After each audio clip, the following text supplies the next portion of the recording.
Bam. Nice cup of Joe with Matt. I'm gonna get a nice slurp on the mic there, dude. All right, so did a bunch of maintenance on the Tundra. We asked if you guys wanted to see more of it. I know Matt wants to see more of it, and not so much more of it because there's lots of pictures, videos, and stuff of it, but kind of explain it and the parts that are on it, why they were done, who makes them, why it's cool. It's just cool, but what makes it even cooler. But yeah, other than that, we can kind of do a once over. We'll hoist it up and kind of do like a build breakdown. I always like those like old school Hoonigan build breakdown videos. It's kind of got lost in the sauce. So we're bringing it back. Yeah, any questions? You guys let me know, but I know Matt's got a couple questions for it, and I'll try and explain stuff the best that I can. In the last video, I just refreshed the front hub bearings on it because I hit a jump and it let me know that it really needed to be refreshed. So I just painted a bunch of stuff, undid some bolts, anti-seized a bunch of stuff, paint markered stuff, so it's easy to see, and you can kind of see the little paint marker. It's super notable, like that Revlock stuff that I get from the boys at TMR is awesome. I use it on my drift cars all the time, so this is kind of the actual application for it. But yeah, other than that, it is a 2000 Toyota Tundra, 2002 to be exact, I'm pretty sure. I got it from my buddy Brandon at Sketches Inc. He got this truck built in like 2015. This was his dad's truck that he just went kind of balls to the wall with it. You want to start at the back and we'll work our way forward, or what? And then we can work our way forward for sure. So it has a lot of cool off-road related parts on it. Ultra Motorsports is the full wide body, so it's fiberglass bed sides, fiberglass front fenders, and front hood. And just to give you guys a perspective of like how wide it actually is, you know, you can actually see it there. She is very thick. And then it has some custom made rear shock mounts that I don't like them that much, but they're there and they're pretty much at the. What don't you like? You don't like the actual like hoop bars of it, or I don't like the look of the hoop bars of it. Because you can do a better job. Shock placement on it on the Deaver leafs. The awesome leaf springs. It does actually work really good for it, but for a lot of these applications, I feel it just robs the truck bed. Like I can fit my pit bike and I've had this like thing fully loaded up, but to actually like put some stuff in the back, I feel it could be way better engineered. So I might get a new box for it, because these bed sides just kind of plunk over it and move, as you've seen a lot. The shocks go up in the front, like people put them right up in the front corner to give yourself a lot of box room, and I feel that would help a lot. And then with the new box, all this will still be closed, and I just need to make small windows for the shocks and bypass to kind of sneak through. But a lot of projects, so it's like it works right now, so there's no sense like cutting it all apart.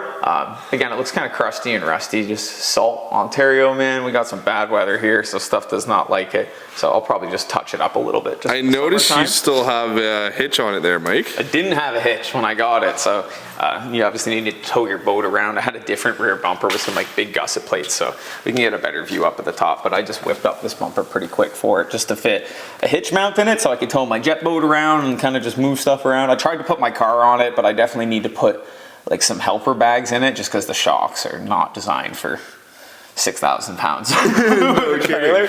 But I've seen a lot of guys do it. You can put like a cantilever bar to an airbag and then you can quick disconnect. So like when you're regular, you're not using the airbag, and then when I put a lot of weight on it, I can put the push rod down to the axle, clip it in, and then it now has that helper bag. So it might do something like, there's a lot of mice. Again, I have a million projects, so it would be cool though, but I don't need it for towing. It's not the best tow vehicle. This thing's better just for ripping around, looking cool, towing small stuff like my boat. And is that a GT custom exhaust there, Mike? Yeah, or what? I did a sweet little, I tried to make it as equal length as possible to keep those nice Toyota notes that the dual overhead cam V8s make. It's just such a smooth, clean sounding, exotic motor. They sound awesome. They're just very limited in like the aftermarket tuning, unfortunately. But yeah, we got a little side pipe on there, a little teardrop. But yeah, Solo Motorsports and Ultra Motorsports are the main parts on it. Ultra Motorsports being the body kit. Then you have, actually, sorry. Ultra Motorsports is the wheels on it. The body kit is from McNeil Racing. And then the long travel suspension kit is from Solo Motorsports. always get it all mixed up. And then the shocks are King. So that's a kit from Solo Motorsports. And Kings are pretty well known in the off-road industry. Yeah, like pretty top notch. King is one of the top grade companies. The thing with these shocks like these is like they need to be pulled apart and rebuilt all the time. Yes, these ones they're not your... been. I definitely do need to pull them off and send them to my buddy Steve, which I'll probably try and do before the summertime comes out. Summertime comes in full swing, I mean, because we still have downtime right now. We don't normally have weather like this. It's really nice. So we're just kind of, the sun's out, so everyone's motivated to kind of work on stuff. As soon as the sun's not here, everyone's like, yeah, we'll just play some Call of Duty or something. Yeah. But yeah, we can lift it up for sure. Again, it's stock frame, as Matt knows, and a lot of Toyota guys know, 2000s Toyota North America, the frames rot on them a lot. So this front frame is definitely had a lot of patches and repairs on it and just painted a lot, and it's a little crusty underneath, but good from 10 feet. But that's cool that it still gets driven, right? Still, I drive it all the time, and because I would be guilty of leaving this thing in my garage and like only taking it out on nice summer days. But what people do is like again, I have a lot of projects too, so it's like you start getting really nitpicky about all the little things on it, and then you pull it apart, and then now it's a 2-year thing, and it never works again, and it's like, no, you gotta draw the line somewhere. Not to say that something is like good enough, but like, yeah, it is good enough for what it's doing. It can always be better, but for what I'm using it for, it's awesome. I'll upgrade it as it goes, as I do. Everything I break, I just kind of try figure out why it breaks and make it better, but nothing really has broken on this other than the wheel bearing and the hanger bearing for the drive shaft, because when we go off-roading, it just moves so much, it just always kills the hanger bearing. So when I got it, had a killed one, I put one in it and I killed it in a year, but I was driving it like an idiot, so it's like kind of understandable. So if this one breaks, me and my shaft man, Rich, he's the man. He's an old school guy who's retired, and he kept all his equipment at home, and he kind of will just help me with any stupid little, he made the shaft for that car. He's cool. He's not against my crazy ideas or anybody's crazy ideas, so we're gonna get like a billet center hanger bearing and make that fit in there if this one blows out. But I'll lift it up and we can kind of go over the front suspension setup on it. So it's all fiberglass hood and sides, right? Yep. So everything's fiberglass but the cab. But the cab, yeah, it's all original cab. I noticed that rigid light bar up top. That's pretty sick. Yeah, it's like this $3,000 GPS operated light bar. I was like, oh man, that's pretty epic. I didn't know it had that on it, but apparently it does that. It can scan, you put your trail GPS to it, and it can scan to your trail, shine the light where you need to go.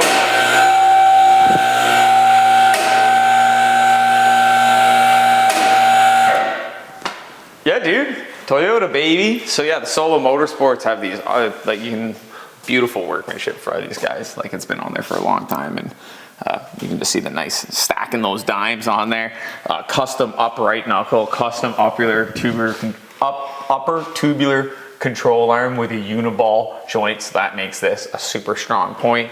Factory ball joint down here, you can upgrade those to uniball, but I haven't had an issue with it. Again, when I do break it, same with the tie rods, I'll upgrade it all with FDF. And you know what, especially so like on my FJ, I know it's not like the same setup as this, but uniball, if you are gonna drive it in the winter in salt, lower, it needs to be maintained. You gotta clean that stuff. Uniballs are made, like uniballs and heim joints and stuff are made for race teams who have dudes who prep the stuff. So it's like all these parts are made for off-road use so that people can service stuff like that. That's the point of it. Or a lot of the heim joints, throw away, new one on. That's what a lot of the teams do. So when you are using this stuff on a daily driver, like all at the bottom of these King shocks, they're all uniballs, and these all used to be blue, and they're not blue anymore. So it's like stuff does. Whoop. So I noticed you have the limiting straps on there, so that's for the over travel. That comes with the kit. Like, this is all Solar Motorsports, so this is a full bolt-on affair. Knuckle, Dana 44 hub bearing, which I just fully refreshed, put new seals, new bearings, freshly greased. The limit straps come with the kit.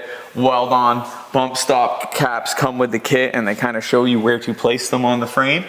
I would have placed these a lot differently to get a better angle on this, but it's there, and it works. I'm not too concerned about it. When this frame fully rots out, and I put a 2J or something in it, then we'll get stupid and it'll sit for 2 years or whatever. Because I do love this truck, and it's a clean truck for Ontario. Yeah. For a 2000s Toyota, it's a pretty clean truck. But like, yeah, the frame's a little pukey up here. But again, And you're just running the stock calipers with the stock rotors? Yeah, we just put on some fresh calipers, fresh rotors on there, and factory steering rack, factory tie rod ends. It's pretty much all factory engine mounts. Like, this is very much just a bolt-on kit. Same with the fenders, it's all bolt-on stuff. The only thing that I custom did on this was the exhaust and the rear bumper hitch mount for hauling my boat. And yeah, just upgrade it as I go. I think it looks sweet, but yeah, again, Ontario, man, this stuff's gonna get rusty, and then Matt and I are gonna do our thing, and then we'll be able to do cool little videos. Hey, Mike, refreshing front bumper. It's yours to discover, buddy. Exactly, dude. All the rust on your vehicle, it's all yours to discover, brother. That's good. Fuck. Yeah, you drive here, you'll discover it. You're blowing holes in my shit. So what about the interior? We're gonna rip underneath. Okay, right? yeah. Scale over. So if you want to come right under, Matt, this truck came with long tube headers on it, so I retained the long tube headers. It had a mild steel, really loud and raspy. So what is it, a 4-to-1 collector? Yeah, like each manifold collects 4-to-1, right? So these are like bolt-on headers for a Tundra, long tube headers, and then I just welded V-bands to the end of it, and then I adapted it down to 2.5, because these exited in 3-inch, but I did a little bit of research before I made the exhaust for this, and it seemed to make more power, more low-end torque with 2.5-inch systems, because it is a small motor. It's a 4.7, right? Like, it's not a huge motor. So again, I just did a little bit of research. That's what other people did, and I'm just mimicking what they did. I did a little swoop the loop on this section to try and add some extra length into it, and that's what I meant by making a kind of equal length exhaust. Obviously, this header tube, before it comes into this junction, is longer, right? Compared to this one. It's just gonna be how it works if you have an exhaust that merges on this side. So I just added some bends into this side to add like an extra 8 to 10 inches on it to balance it out. Did it do anything? I don't know, it sounds sick. That's all that really matters. And then what do you got going for a drive shaft there, Mike? Drive shaft, this is the drive shaft that was made by Ottawa Drive Shaft, who are awesome guys, but they're all the way in Ottawa, and that's where this truck is from. So it was originally made by them because you need to add in an extended slip section because of the amount of travel that the rear end now has. Yep. As you can see, like, it's traveled down like 10 inches. The front has 12 inches, and the back, I think, is around 12, 14 inches of overall travel. And is it stock gear ratio, or have you done anything with the gears? To my knowledge, stock gear ratio, factory locker in it. And it is a 2-wheel drive. I don't know if you mentioned that before. Yeah, this is a 2-wheel drive. Just one single shaft, no prop shafts. They do make this kit for 4-wheel drive though. Like, you can get this Solo Motorsports kit with the same amount of travel, everything. They have custom axles for the 4x4 trucks in Tundras and Tacomas. So they do offer it for it. And then yeah, went out the box because it's a race truck. That's kind of just the thing to do. So we got a little tear cut out the side. And yeah, it's, again, you can see, like, it's a pretty clean truck. Like, the frame is overall clean on it. It's an awesome base. Anywhere I grind, it's gonna be like fresh metal to get to. Right? And you were saying too, I know in the other video, but for people who haven't watched that garage walk around, let's talk about the paint. This is Heritage Toyota Race. Yeah, the Iron Man Stewart. I actually have a photo that my girlfriend got me of like one of the winning Toyota trucks. So this is a Tacoma, and that's like an old ad, like in a magazine, right? That's sick, dude. This isn't that exact truck, but it is like, yeah, that same red, orange, white livery. That is a classic old school winning Toyota 90. So it's like an Ivan Iron Man Stewart is the dude's name who raced the Tundra and won. I'll throw a picture of his truck and him in this video. And that's kind of the replica. Same with Chuckles Garage, just built like a salt flat racer. Like replica. The salt flats, of this same livery, and I was like, dude, we got. Well, technically, we drive on the salt flats too here. They're just called roads, right? Fuck. Matt's just killing it with that. Yeah. And so, what I was getting at, guys, is this is actually, Mike was telling me, a paint job, correct? This is all paint. This is all painted. So the truck was originally black. It has that white base, and then it has the red, the orange, and the yellow is all paint. Obviously, everything, all the stickers are stickers. I kept obviously going to keep all the Sketches Inc. stuff on it because he's killed it. Like, this is his truck. I will never claim. It's obviously my truck now. I own it, but I didn't build this truck to how it looks, right? Like, it's definitely the Sketches Inc. pre-runner. So it's always going to kind of stay like that. he did a killer job on it. It just needed to be owned by someone who can keep, you know, enhancing it and making it better, because it's a solid starter platform. Again, I had a Tahoe that everyone who knows me here knows that I've always had like old OPP Tahoes as like my tow rig. COVID, no events are really happening and stuff, so I'm like, okay, I'm gonna sell this because the truck market's hot. Couldn't sell it, ended up trading it for this. So I'm like, that's a good trade in my opinion. We like deals, right? Yeah, we do like deals. Good deal, man. You guys still haven't seen what we bought last week in Montreal. That's a separate video, but we are getting to that. Because we're gonna have to move a bunch of stuff to make everything work. But yeah, I'll start it up, I'll pull it back, and then we can definitely get some more interior shots. I'll hop back here.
So we got it all turned around now, started it up, just because it's easier to view the inside this way, and we'll just run you through it.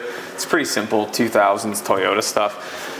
It's an extendo clip. It's got the back cab. I do love single cabs, but extendo clips are super handy. You can throw camera gear, snacks, dog, snacks, all the camping gear and stuff in there. Boat necessities, anything you really need. But yeah, straightforward, dude. It's got 2 Corbeau race seats that are heated, which is probably the biggest flex. A simple half cage in it for the harnesses in it. It's got some nice Corbeau harnesses. Grant steering wheel. I got the light bar control on there. And yeah, it's really simple. It's again, 2000s Toyota, so it's got red for warm, blue for cold, 4 fan speeds. It's got that JDM Honda mirror, which I don't really like, but it's in there. I was gonna say I actually like that. Yeah, big wink mirror guy. Yeah, they're cool, but like when just on this, I feel like I wouldn't like it on a car. No, and like they are cool. The concept's cool, but they just rattle so much. Like, yeah, like it just screws up the view in general.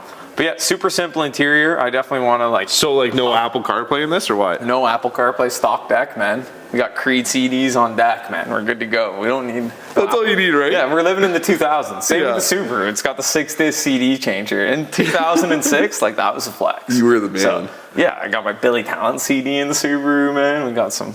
Yeah, I gotta go get some nice CD collection. Everyone needs a CD collection. Right on, Mike. Yeah, dude. We Super appreciate simple. you showing us the truck. Yeah, man. Again, it's not much. It looks way cooler than it is. It's pretty stock. Like in general, running drivetrain. It's the factory 4.7, factory transmission, not tuned, not anything. Just has like an intake and the headers on it. Toyota reliability, man.